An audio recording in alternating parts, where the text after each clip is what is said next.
After finding someone's personal or business email address, the next step is to gather information about this email address.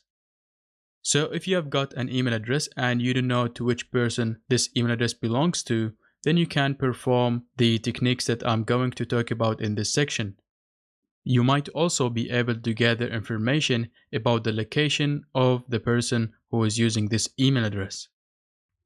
So the first method that I would like to cover is use search operators to check whether an email address is indexed by search engines or not.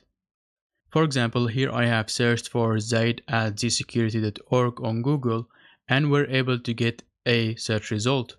Now obviously this is a business email address and it's very expected to find it on search engines, but there are many cases in which I were able to find someone's email in other websites, and these websites help me to narrow down my search.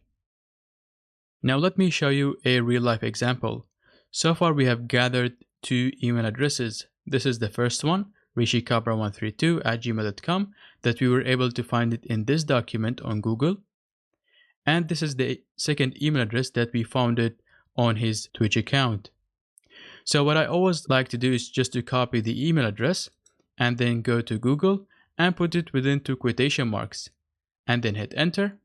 And here we have got two search results, as you can see here.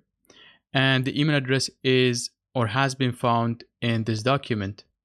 So let me open this document. As you can see, here is Rishi Kabra email address, and this is his name, and this is the document that he wrote, I believe. So in this case, I can copy the title of this document, and then you want to go to Google and put this title within two quotation marks, and then I'm going to hit enter because this might provide me with any additional information. So we have already got these two search results on Google by performing the previous search, but if we scroll down a little bit, we can see the university name where Rishi Kabra has studied. So I can open this website and then scroll down and see the people or the supervisors of this publication or document. Now for me, this is not very important, but what's actually important is that if this person didn't have a LinkedIn account and they didn't post that they studied at the SRM University, now I know that they have studied at this university, and I can go to search engines and search for his name and this university, and I might get a search result. In our case, we already know that he studied at the SRM University.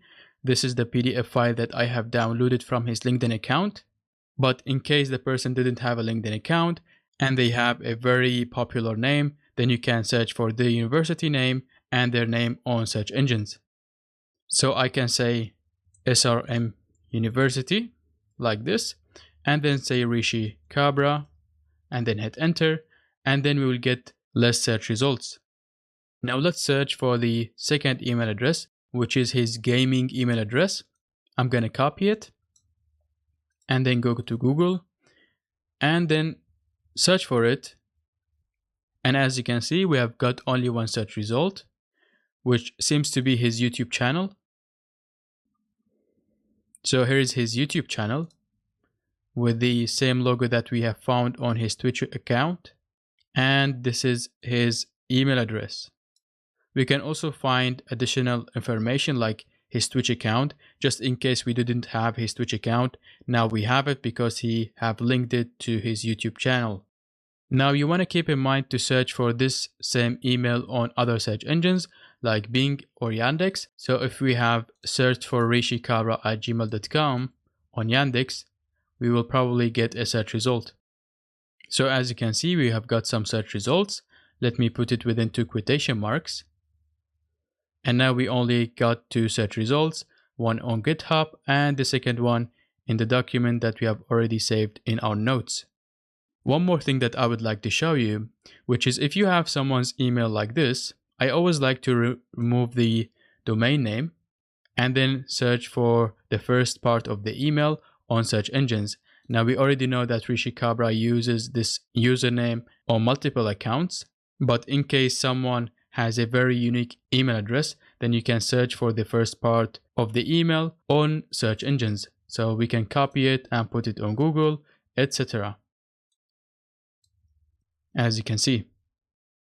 So in this lecture, you have learned how you can utilize search operators to find whether an email address is indexed by search engines or not, and how to search for the first part of an email address on Google or any other search engine to find if there are any accounts that uses the first part of the email as a username. Now you want to keep in mind that this is not going to work all the time, because if the person is not active online, then they'll obviously have nothing on the internet that they have posted. So this sometimes works and sometimes doesn't work, but I think that it's always good to give it a try because you might be able to find information that you will not be able to find otherwise.